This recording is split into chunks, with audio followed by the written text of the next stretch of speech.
The Southern Jaguars had not had a player drafted into the NFL since 2004, in which that was Lenny Williams in the 7th round.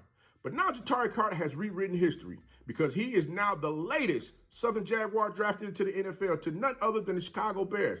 But we're going to talk about exactly how does he fit into the equation with the Chicago Bears. Let's get into it right after this.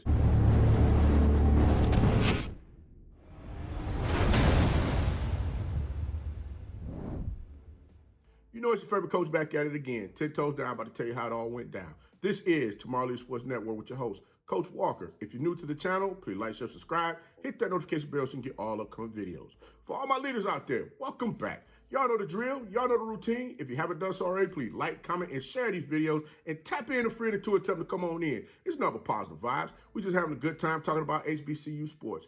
And don't forget, you can follow us on all social media platforms. The links are listed down below in the description. So without further ado, we're going to go ahead and tap on in this thing and get straight to it because I know y'all like, Coach, what you got going on? We know he was drafted, but how does he fit into the equation? Well, I'm going to tell you like this, and I'm going to say it one more time. Tyre Carter is the first Southern Jaguar that was drafted into the NFL since 2004, which was an 18-year drought, and which this young man, during his time at Southern University, has not allowed a sack on 572 pass block snaps in his career. You heard me, guys. Yes, that is absolutely correct. That is a phenomenal feat for a young man that just started playing football his junior year of high school, in which Carter played tight end and defensive end at White Castle High School. Now, the crazy thing is, Tyre's favorite sport was actually basketball, in which this young man was averaging 14.1 points per game, 10 rebounds, 1 assist, and 1 block. Now, as I stated, this young man definitely had bounce in his step, especially when they would lead him on a fast break. This young man would come down the court, and I'm talking he's just dunking on folks, letting them know, hey, look, if you want to get posterized, you come down here up underneath this goal, and I'm going to give it to you. Somebody going to take that snapshot, and guess what? You're going to be on my wall of shame. And he had, like I said, he had no problem with just giving folks the business, even in the post. But the crazy thing is, that coach that whispered in his ear said, hey, big fella, listen to me. Do you know you will have a much bigger, brighter career playing football? And that light went off and he heard exactly what he had to say. And the thing was, once he got over to Southern University, he transitioned over to offensive tackle. And wanting to raise his level of play, especially with expectations during the game, he sat out and learned how to play the position from the X's and O's point of view. Because you got to remember one thing, when playing football, it's not just about running plays. It's actually a chess match in which you're trying to get your opponent to move in a particular manner so that it gives you that advantage to either A, block them out the way so that your running backs can do what they need to do to run the ball up the crease.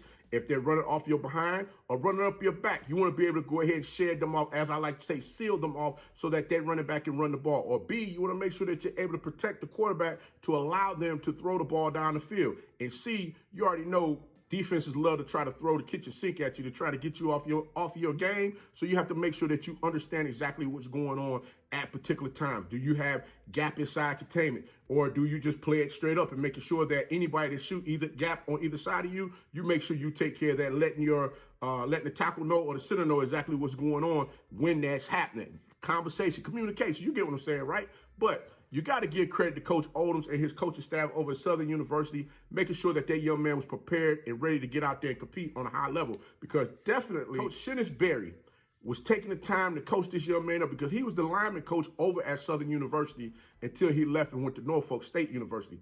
And right now, like I said, Tyre Carter is in the Chicago Bears rookie camp, getting that work in. And I'm sure what they're going to do is they're probably going to make some adjustments with him as well, from the tackle position, moving him inside. Because if you look at the Reese's Senior Bowl, he played guard during that game. So I'm just like, man, if this young man can transition from tight end, defensive end to tackle, you don't think he can transition to guard? This young man's about to get out there and put some work in, making sure that QB1 comfortable back there in that pocket, allowing him to get that ball down the field to the receivers so that they can continue to keep moving those chains and put more points up on the board. Again, QB1, Justin Fields had some problems last season, especially with staying up right in that pocket. He took a lot of batter and bruising last season, which he didn't have to, but they're making sure that they're able to shore up some things to allow this young man to let his game evolve in a manner which we've all seen it happen, especially on the college level when he was at Ohio State. And another thing, you got to give credit to the scouts. Definitely saw Tyre Carter's athleticism at the Southern Pro Day, which again boosted him up that ladder as far as a name that should have been called on draft day. Guys, for all of you out there, pay close attention to this young man's story, because guess what? He's just beginning to write this thing. Chicago Bears got to give Mr. Nagy his props, because he stated before the draft even happened that Tyre Carter was going to get drafted. That's correct, guys. He saw something in Tyre Carter that definitely allowed him to speak up and say, hey, this young man here is going to get drafted. And the Bears definitely saw that they got a coachable young man who's a sponge that loves to sit back and take criticism, as well as continue to keep learning the game to make himself better so he can get out there and do all of the things that's been required of him on the field. He's already gone ahead and signed his deal so that he can get himself started out there with the Chicago Bears. And I'm going to tell you right now, this young man is going to be a phenomenal asset playing on the inside. I believe they're going to move him in from tackle to guard. Even though Justin Fields threw the ball for 1,870 yards last season, the young man was sacked 36 times. Let you know there was some leakage going on that offensive line up front, in which they needed to reach out, find the necessary players to fulfill those needs. And I believe that Tyre Carter is one that's going to fulfill the needs to make sure that Justin Fields is more upright this season, allowing him to get the ball down the field to the Chicago Bears receivers. Guys, I'm telling you right now, you got a trench bully on your hands. And matter of fact, we might need to change his name from Trench Bully to Monster, Monster the Midway Trench Bully, or Trench Bully Monster of the Midway. Something to that effect. Like I said, guys, this young man is definitely ready to come in there and put that work in for the Chicago Bears. But guys, leave your comments below and let me know what you think about Mr. Tyre Carter joining the Chicago Bears. But until next time, if you like the content, remember, be the one and lead.